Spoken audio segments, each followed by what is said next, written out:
नमस्कार। आप इन दिनों सुन रहे हैं मेरी 4 किताबों की श्रृंखला की पहली किताब स्वप्न चुभे शूल से का पाठ। इस किताब को 2019 के महाराष्ट्र राज्य हिंदी साहित्य अकादमी के बाबूराव विष्णु पराडकर स्वर्ण पुरस्कार से सम्मानित किया गया था। आज मैं सुनाने जा रहा हूं इस किताब का 8वां एपिसोड। लेकिन इससे पहले कि मैं 8वें एपिसोड का पाठ शुरू करूं, मेरा एक निवेदन। कृपया मेरे इस चैनल को सब्सक्राइब करें और बेल आइकन पर क्लिक करें ताकि जब भी मैं कोई नया एपिसोड अपलोड करूं, आपको इसकी सूचना मिल जाए। तो आइए अब शुरू करते हैं स्वप्न चुभे शूल से का 8वां एपिसोड। जिस उम्र में स्कूल में पेन पेंसिल खो जाना या होमवर्क न कर पाने पर अध्यापक की डांट पड़ जाना या फिर किसी खिलौने का टूट जाना बहुत बड़ी दुर्घटना लगती है, उस उम्र में मैंने अपने प्यारे दोस्त कल्याण सिंह को खो दिया था। मेरी कुछ समझ नहीं आ रहा था कि ये आखिर हुआ क्या है। मौत से ये मेरा पहला साबका था। नहीं, शायद ये कहना ठीक नहीं होगा कि मौत से ये मेरा पहला साबका था, क्योंकि सरदार शहर के कसाईयों के उस मोहल्ले में कोठरी में बंद झुंड में से छांट कर लाने से लेकर ज़िबह किए जाने और जान निकलने तक लम्हा लम्हा मरते हुए उन बेजुबान जानवरों को अपनी खिड़की से न चाहते हुए भी मैं रोज देखा करता था। वो छटपटाते थे मौत के पंजों से बचने के लिए, मगर मौत अट्टहास कर उठती थी और वो तब तक चीखते रहते थे जब तक कि आधी कटी गर्दन से उबलता हुआ खून धरती को पूरी तरह भिगो नहीं देता था। कुछ ही देर में उनकी आंखें पथरा जाती थीं और कुछ हाथ तैयार हो जाते थे गर्दन को धड़ से अलग कर खाल उतारने के लिए। पास की कोठरी में बंद बाकी बकरे, जो इतनी देर तक सांस रोके उस कट रहे बकरे की चीखें सुन रहे होते, अब मिमियाने लगते थे, इसी उम्मीद में कि शायद आज उनकी जान बच गई। न जाने क्या हो गया था मुझे। जब भी किसी कसाई के घर में कोई बकरा कटता, उसकी हर चीख के साथ मेरी आंखों के सामने कल्याण सिंह का चेहरा उभर आता। मुझे लगता कुछ हाथ उसे कसकर पकड़े हुए हैं और 2 हाथ धीरे धीरे उसका गला रेत रहे हैं, और उन कई जोड़ा हाथों में से एक जोड़ा हाथ मेरे भी है। मैंने ही थाम रखा है उसके जिस्म को और कोई रेत रहा है उसका वो मासूम गला जिसने अपने जीवन के 12 सावन भी नहीं देखे थे। और मैं चौंक कर जाग जाता था। देखता मैं छत की मुंडेर पर खड़ा हूं और मुझे माँ और पिताजी ने दोनों तरफ से थाम रखा है। मैं पूछता कि क्या हुआ? पिताजी कहते, कुछ नहीं, तुम सो जाओ। और मैं अपने बिस्तर पर आकर सो जाता। हर रोज यही सिलसिला। मैं आधी रात को उठकर चल पड़ता था उस ओर जिधर से कल्याण सिंह की चीखें मुझे बुलाती थी। माँ और पिताजी परेशान हो गए थे, क्योंकि जिस छत पर हम लोग सोते थे उसकी दीवारें बहुत छोटी थीं। पूरी रात वो दोनों जागते रहते थे, क्योंकि उन्हें डर था कि कहीं ऐसा न हो उनकी आंख लग जाए और नींद में चलते हुए मैं उस छोटी सी दीवार से नीचे गिर जाऊं। पिताजी मुझे लेकर स्कूल गए।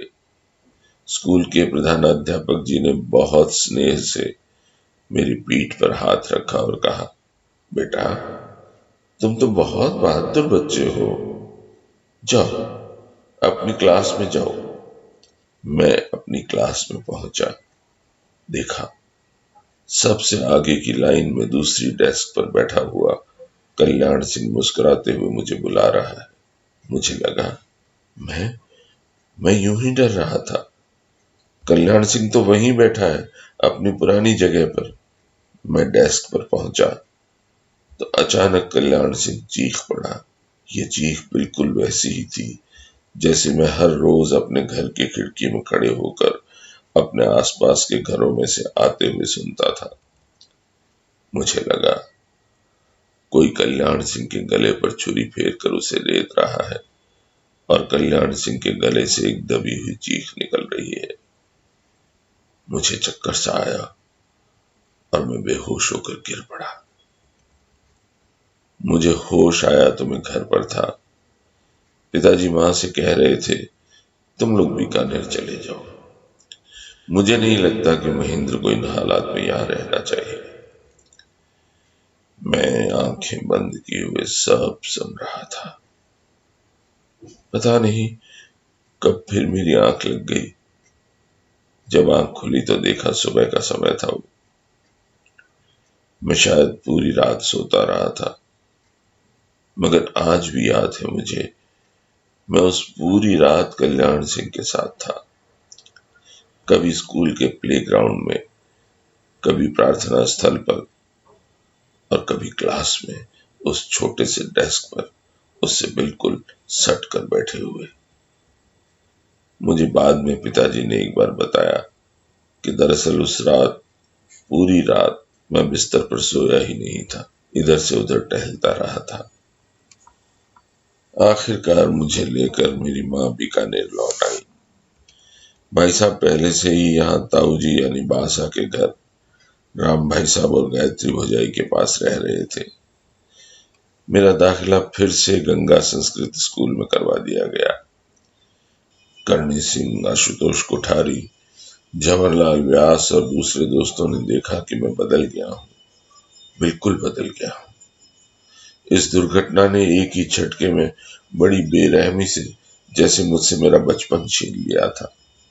ऐसे में मुझे बहुत बड़ा मानसिक सहारा दिया मेरे प्रधानाध्यापक पंडित गंगाधर शास्त्री जी ने। उन्होंने देखा कि खेल कूद में मेरी रुचि बिल्कुल खत्म हो गई थी और मैं बहुत गंभीर रहने लगा था।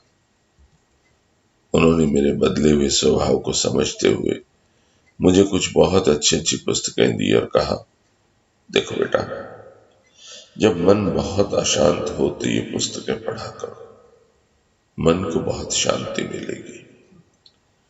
और सचमुच उन पुस्तकों ने मुझे बहुत संभाला। पुस्तकें मेरी सबसे अच्छी दोस्त बन गई। पुस्तकें पढ़ने की ऐसी आदत लग गई कि अपने 36-37 बरस के कार्यकाल में जिस जिस केंद्र पर भी मेरी पोस्टिंग रही, मैंने वहां की लाइब्रेरी को पूरी तरह से पढ़कर ही छोड़ा। संस्कृत भारती तो मैं पिछले साल कर ही चुका था। इस बीच पंडित जी ने मुझे तैयारी करवाकर संस्कृत की 2 परीक्षाएं और पास करवा दी, संस्कृत प्रबोध और संस्कृत विनोद। यहीं से भाषाओं के प्रति मेरे मन में रुचि जागनी शुरू हो गई। आगे जाकर मैंने बाकायदा उर्दू और पंजाबी सीखी। टूटी फूटी रूसी अपने बाजी की मदद से और जर्मन अपने इलाहाबाद प्रवास के दौरान विभास चंद्रा की सहायता से सीखी। 7वीं क्लास पास करने के बाद मैंने एक बार फिर स्कूल बदला। घर में सबकी राय थी कि चूंकि 9वीं क्लास में मुझे साइंस लेनी है, बेहतर ये होगा कि मैं 8वीं में ही सादुल स्कूल ज्वाइन कर लूं, ताकि 1 साल में मैं अपने आप को नए स्कूल के वातावरण में ढाल सकूं। स्कूल बदलना मुझे हमेशा तकलीफ देता था।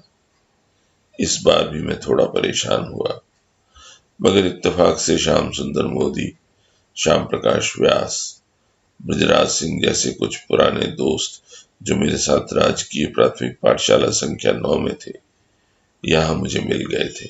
इनके साथ साथ सतीश खत्री, निर्मल धारीवाल, श्याम सुंदर शर्मा, शशिकांत पांडे और हरिप्रसाद मोहता जैसे कुछ नए दोस्त भी बन गए।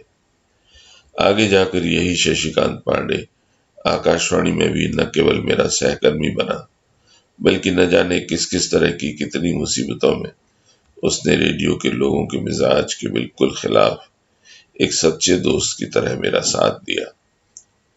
मैं जब आकाशवाणी बीकानेर में था तो कमर भाई ने एक बार कहा था, रेडियो में सहकर्मी तो खूब मिलेंगे तुम्हें मगर रेडियो में दोस्त ढूंढने की कोशिश कभी मत करना।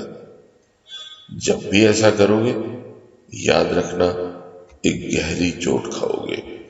कमर भाई के बारे में विस्तार से आगे चलकर बताऊंगा। जब आकाशवाणी बीकानेर की बात चलेगी।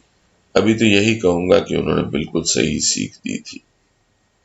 37 साल की नौकरी में बहुत से लोगों से अच्छे संबंध रहे, लेकिन कई बार कबर भाई की सीख को भुलाकर बहुत कोशिश करने के बावजूद अपने रेडियो के सहकर्मियों में से कुल 20 दोस्त भी मैं नहीं जुटा सका।